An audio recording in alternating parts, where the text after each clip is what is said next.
Welcome to Modi care. నమస్తే అందరికీ. ఈరోజు Modi care blue light shield గురించి తెలుసుకుందాం. Blue light shield.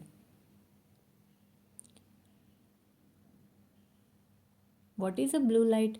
అసలు బ్లూ లైట్ అంటే ఏంటో తెలుసా? బ్లూ లైట్ అనేది normal shorter wave length colour daily మనం చూస్తామన్నమాట. సో ఈ బ్లూ లైట్కి ఎక్స్పోజ్ అవ్వడం వల్ల మన ఐస్ అనేవి స్ట్రెయిన్ అవుతాయి, హెడేక్ వస్తుంది, ఫ్యాటిక్, త్వరగా ఏజింగ్ అయిపోతుంది, స్కిన్ అనేది డల్ అపియరెన్స్ వస్తుంది, చాలా ఓల్డ్ ఏజ్గా కనిపిస్తాం యంగ్ ఏజ్లోనే ఈ బ్లూ లైట్కి ఎక్స్పోజ్ అవ్వడం వల్ల. ఈ బ్లూ లైట్ అనేది చాలా హార్మ్ఫుల్, ఎందుకంటే ఇది పిగ్మెంటేషన్ చాలా త్వరగా అయిపోతుంది బ్లూ లైట్కి ఎక్స్పోజ్ అవ్వడం వల్ల. బ్లూ లైట్కి ఎక్స్పోజ్ అయినప్పుడు నార్మల్గా ఏమవుతుందంటే, ఫస్ట్లో మీకు చూస్తుంది normal skin cell. When it get expose to a blue light, ఆ బ్లూ లైట్ అనేది స్టిమ్యులేట్ చేస్తుందన్నమాట ఫ్రీ రాడికల్స్ ప్రొడక్షన్కి. Then the normal cell converts into free radical attack cell. అప్పుడు లాస్ట్ ఇమేజ్లో మీరు చూస్తున్నారు కదా, అలా అయిపోతుంది సెల్ అనేది. నార్మలీ మనం daily life we can't live without a mobile or any electronic gadget. మనం డైలీ మార్నింగ్ లేచినప్పటి నుంచి మొబైల్ ఫోన్తో ఉంటాం and we work with the laptops, electronic gadgets. So we get expose to the blue light. So ఈ blue లైట్కి మన health మీద చాలా చాలా ఎఫెక్ట్ అనేది ఉంటుందన్నమాట. దాని ఇంపాక్ట్ ఎలా ఉంటుందంటే, ఫ్రీ రాడికల్స్ అనేది ఫామ్ అవుతాయి, ఆక్సిడేటివ్ స్ట్రెస్ ఇంక్రీజ్ అవుతుంది, డ్యామేజెస్ ద డిఎన్ఏ.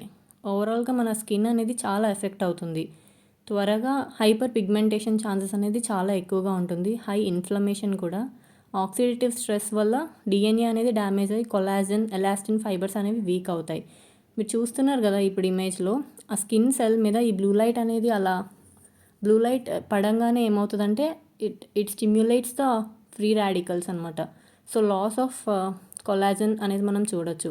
ఈ బ్లూ లైట్ అనేది ఎక్కడి నుంచి వస్తుంది అంటే, normally sunlight, fluorescent bulbs, mobile phones, laptops, tablets, televisions, వీటన్నిటి నుంచి.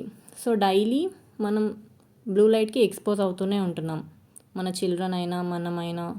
సో ఫోన్స్, ల్యాప్టాప్స్, ఇవన్నీ కూడా బ్లూ లైటే. సో దీని నుంచి ప్రొటెక్ట్ చేయడానికి మరి సొల్యూషన్ ఉందా అంటే, ఎస్ ఉంది. That is nothing but Modi care blue light shield. Shield అంటే ఏంటి? నార్మల్గా anything which can protect us, మనల్ని ప్రొటెక్ట్ చేసేదాన్ని షీల్డ్ అంటాం. సో ఈ హార్మ్ఫుల్ బ్లూ లైట్ నుంచి మనల్ని ప్రొటెక్ట్ చేసే ఈ బ్లూ లైట్ షీల్డ్ వాడడం వల్ల మనకి చాలా బెనిఫిట్స్ ఉంటాయి. ఈ బ్లూ లైట్ షీల్డ్ అనేది it is made up of carrot root extract and seed oil extract. Carrot వల్ల చాలా బెనిఫిట్స్ ఉంటాయి. సో అలాంటి carrot root extract and carrot seed oil and olive leaf extract, papaya extract, licorice extract, green tea extract, canola oil extract, soybean oil extract, ఇవన్నీ use చేసి prepare చేసిన moisturizer క్రీమే blue light shield cream. It's a natural yellow melt. It is derived from the keratin and carrot root and it acts like a defensive barrier to blue light entry, thus promoting overall skin health. It is suitable for all skin types.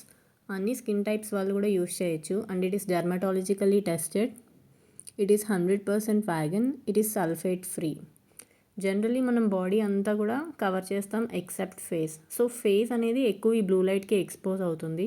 So face అనేది first damage అవుతుంది. So త్వరగా old age look రావడం, wrinkles రావడం, face అనేది చాలా డల్గా, బ్రైట్గా కనిపించకుండా ఉంటుంది.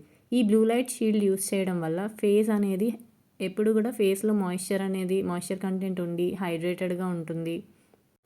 అండ్ ఈ మాయిశ్చరైజర్లో ఉండే antioxidants, vitamins and minerals, extracts అవన్నీ కూడా స్కిన్ గ్లోకి చాలా హెల్ప్ చేస్తాయి, స్కిన్ని ప్రొటెక్ట్ చేస్తాయి, స్కిన్ అనేది చాలా స్మూత్గా ఉంటుంది. అయితే how to use blue light shield, దీన్ని ఎలా యూస్ చేయాలి? Dot your face with the moisturizer. మన ఫేస్ మీద డాట్స్ లాగా ప్లేస్ చేసి gently massage in upward or outward strokes. Gently మీ యొక్క ఫింగర్ టిప్స్తో మసాజ్ చేసుకోండి, outward, inward direction. Avoid eye contact. Use AM and PM. So choose the best always.